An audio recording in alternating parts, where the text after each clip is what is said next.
Hello friends, good morning সবাইকে। সকাল সকাল স্নান করে চলে এসেছি। দেখো ঠাকুরের সব সিংহাসন টন নিয়ে পরিষ্কার করতে, আর ঠাকুরগুলোকেও পরিষ্কার করে নিচ্ছি। দেখো পুজো দেবো বলে।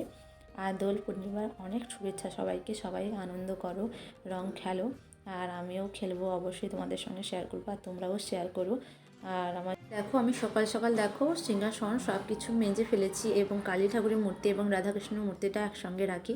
তোমরা জানো এখানে আমার ছোটোখাটো একটা জায়গা রাখতে হয়, কারণ আমি অন্যের বাড়িতে আছি, নিজের বাড়িতে নেই, সেই জন্য। চলো আমি আজকে পুজো করে নিচ্ছি।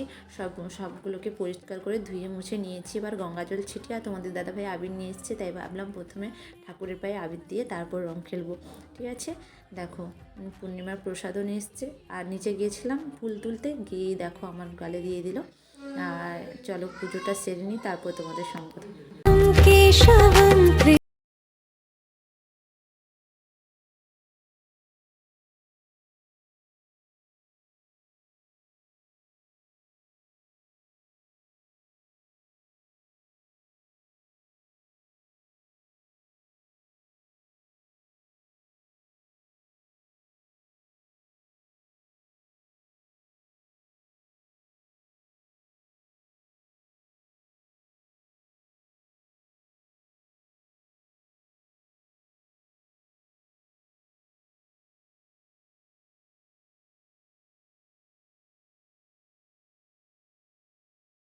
দেওয়ার পর চলে এসেছি আজকে ব্রেকফাস্ট করতে। দেখতে পাচ্ছ পরোটা নিয়ে এসছে, আর সিঙ্গাড়া নিয়ে এসছে, আর নিরামিষ তরকারি তার সঙ্গে, আর রসগোল্লা নিয়ে এসছে মেয়ের জন্য। চলো ব্রেকফাস্টটা সেরে নিই, তারপর দুপুরের লাঞ্চ করতে হবে ঝটপট করে, আজকে যেহেতু ছুটির দিন।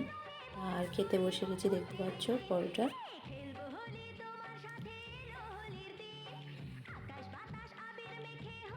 পরোটা তো ছেঁড়া পরোটা তো ভালো লাগছে, তার সঙ্গে এই তরকারিটা এত সুন্দর করেছিল, খুব সুন্দর লেগেছিলো।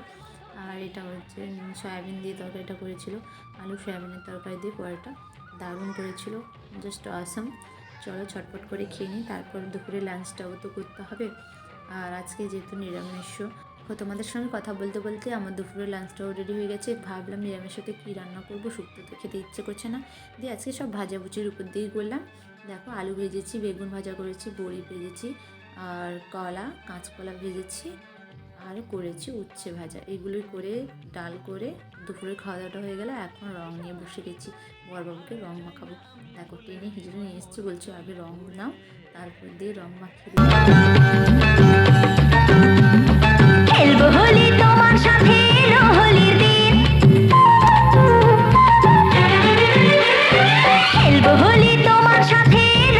ভিডিওটি শেষ করছি। টাটা সবাইকে, সবাই ভালো থেকো, সুস্থ